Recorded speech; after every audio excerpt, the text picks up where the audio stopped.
I Waited in This Life Too. By Lenora Devereux. Book 1. Chapter 1. The air in the ballroom was thick with the scent of jasmine and something deeper, a hint of sandalwood and old parchment, like a secret waiting to be told. Crystal chandeliers spilled pools of warm light across the polished floor, casting ripples that danced like liquid gold around us. My dress, heavy and warm, swayed like silk on water as I turned slowly in a stranger's arms. But he wasn't a stranger. Not to my heart. His eyes, the softest brown, but fierce like the edge of a storm, held mine as if he'd waited forever to see me again. His hand on my back felt familiar, like a memory I couldn't place.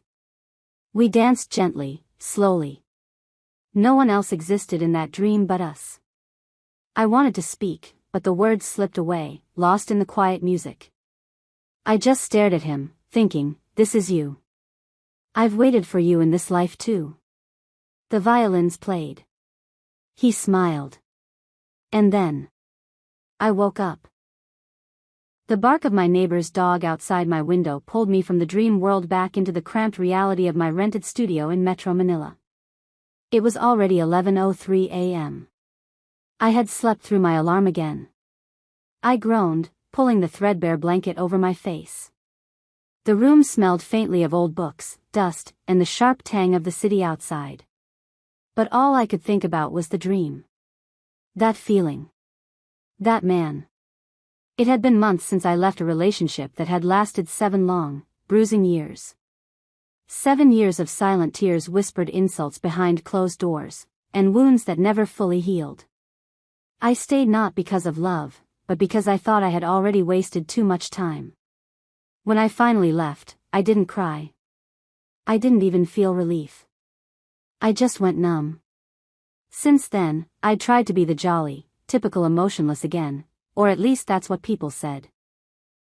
Loud when I was comfortable, laughing too much, disappearing into bar nights and sunrise walks home in jeans and chapped lipstick. But underneath, I was floating, detached, guarded, unreachable. Not until that dream. And not until him. I first noticed Elián on a humid afternoon when the sky threatened rain but didn't deliver. The sun was a pale glare behind thick clouds as I stood outside our office building, scrolling through my phone. He walked by quickly, tall, quiet, with headphones blocking out the world.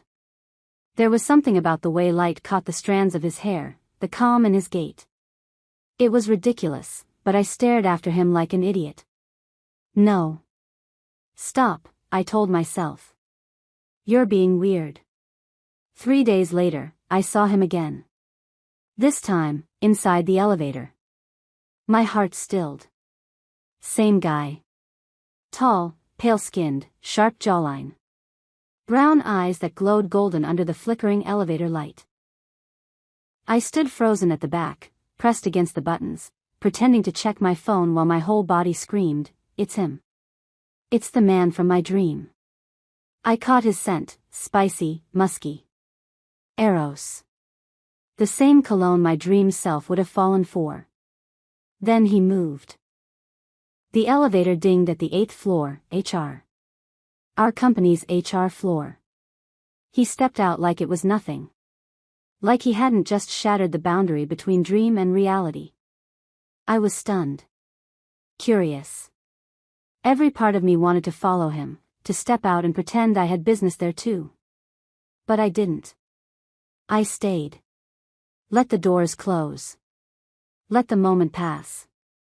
And yet, something in me stayed open, like a door left ajar, waiting for a reason to swing wide. After work, Isla and I ended up at our usual spot, that half-cafe, half-bar place with the moody lighting and overpriced cocktails we pretend not to care about. Fries in the middle, drinks in hand, the city buzzing just beyond the glass. Isla dipped a fry into aioli and pointed it at me like she was about to deliver a sermon. You have that look again. She said. I blinked. What look? She narrowed her eyes. The one that says, I saw someone today and now I have to overthink it for 8 hours straight. Spill. I laughed, because of course she knew. Isla always knows. She's been around since we were kids, the one who saw me grow, burn, break, rebuild. She's seen every version of me, even the ones I tried to hide. There's this guy, I said, swirling my drink like it held answers. I've seen him twice now. Once outside. Then today, in the elevator. Isla raised an eyebrow. Elevator guy. Go on. He's weirdly familiar. Like, dream familiar. And quiet. But there's something about him. That slow burn, not sure if I imagined it kind of energy. She leaned back, smirking. Oh no. That sounds like the plot of a breakup album. Are you sure he's real and not one of your dream guys again? I hesitated. He's real. I think. But yeah, he feels like someone I should have already known. Isla grinned, the kind that said this is dangerous but delicious. Babe. Either you're cursed by the stars or he's your karmic return. She paused, then added, just promise me. If he says something poetic and disappears for 3 weeks, I'm allowed to slap you with a tote bag. I smirked. Deal. Outside, the city kept moving, cars, lights, lives. But in that little corner booth, with Isla across from me and the taste of salt and citrus on my tongue, I felt something I hadn't in a while. Lighter. Not fixed. But maybe, not entirely broken anymore. 2 days after the elevator encounter, the company formally introduced him during a morning meeting. Our company, Lumina Content Solutions, was a big player in creating corporate training materials and book-related digital services. I was the project manager, technically handling a team of developers and content creators to deliver seamless products for clients. Elián was one of the developers assigned to our team. When someone mentioned, he'll be on your team, Mara, my lips betrayed me. Shit, I whispered under my breath. No one noticed. But inside, my mind raced. The meeting was a blur after that. I remember my hand reaching out automatically to shake his when he introduced himself. The electricity that zinged through my fingers when our skin touched caught me by surprise. I smiled too wide and said something stupid, a quiet, awkward hi. He nodded politely, his lips curving into a small, husky smile that would later ruin me. I don't think he even remembered me from the elevator. That night, I couldn't help myself. I searched for him online. I found a profile with no public posts, no mutual friends, just a blank face and an aura that screamed I don't talk to people. I sent him a message from a dummy account I used to play games anonymously. Hey. You looked familiar. Were you in the elevator the other day? I'm Mara, by the way. No reply. The next day, I tried again. Sorry, I'm being weird, haha. Just thought I saw you around. Hope work's treating you okay. Still no reply.